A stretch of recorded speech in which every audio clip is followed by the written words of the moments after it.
سلام به شما. تا حالا شده از خودتون بپرسید چرا بعضی وقتا بی‌دلیل حالتون گرفته است و احساس غم می‌کنید؟ خب شاید جوابش توی مفهوم خیلی جالب و قدیمی باشه.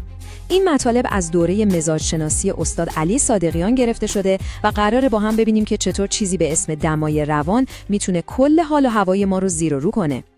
خب بیایید از اینجا شروع کنیم. این فکرای منفی، این حس و حال افسردگی واقعاً از کجا میاد؟ یعنی فقط یه مسئله ذهنیه یا نه؟ شاید ریشه‌های عمیق‌تری داره که ما ازش بیخبریم. ببینید، تو طب سنتی ما یه مفهوم کلیدی داریم به اسم سردی روان. این نگاه داستان رو کاملاً متفاوت می‌بینه.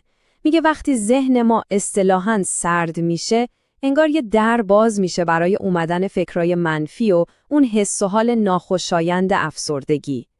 پس نکته اصلی اینجاست. شاید راه حل فقط این نباشه که با فکرامون بجنگیم.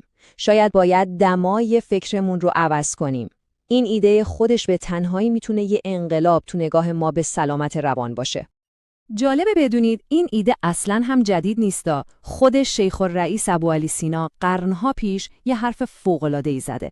میگه اگه میخوای توی بحث کسی رو شکست بدی، خودت یه چیز گرم مثل عسل بخور و به طرف مقابلت سرکه بده.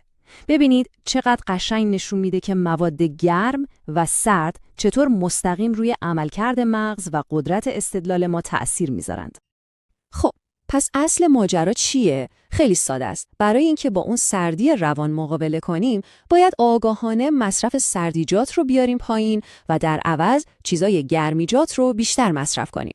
البته منظورمون دمای فیزیکی غذا نیستا، منظورمون طبع اون ماده است و تأثیری که روی بدن ما میذاره.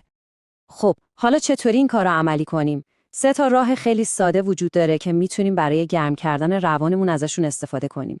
اولیش تنظیم رژیم غذاییه، دومیش استفاده از بوهای گرمه و سومی هم یه نسخه گیاهی خیلی خاصه. بریم سراغ قدم اول، یعنی رژیم غذایی. مهمترین کار اینه که جلوی مصرف خوراکیای با طبع سرد رو بگیریم. به جاش غذاهایی با طبع گرم رو بیاریم تو برنامه روزانمون. یه مثال عالی و خیلی مؤثر ترکیب ارده و شیر است. این دوتا با هم یه مجعون قدرتمند برای گرم کردن بدن و ذهن میشن. قدم دوم که خیلی هم لذت بخشه رایحه درمانیه. بو کردن عطرهای گرم میتونه مستقیم مغز رو گرم کنه و حالتون رو بهتر کنه. عطرهایی مثل عطر گل محمدی، گل مریم و مخصوصاً تو فصلهای سرد سال عطر بی‌نظیر گل نرگس گزینه‌های فوق‌العاده‌ای هستن.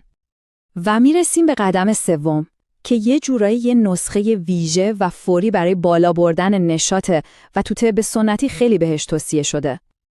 درست کردنش هم کاری نداره. فقط یه قاشق چایخوری فرنج مشک که یه گیاهی از خانواده بادرنج بویه است رو توی یه لیوان عرق بهارنارنج حل می‌کنید.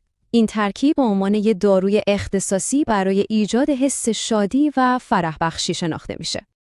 پس ببینید، خلاصه کلام اینه. شما با گرم کردن روانتون میتونید افسردگی و فکرای منفی رو از خودتون دور کنید. این یعنی زاویه دیدمون رو عوض کنید. به جای جنگیدن با افکار، بیایم روی پایه حال و هوای ذهنیمون کار کنیم. و در آخر میخوام شما رو با این سوال تنها بذارم که بهش فکر کنید.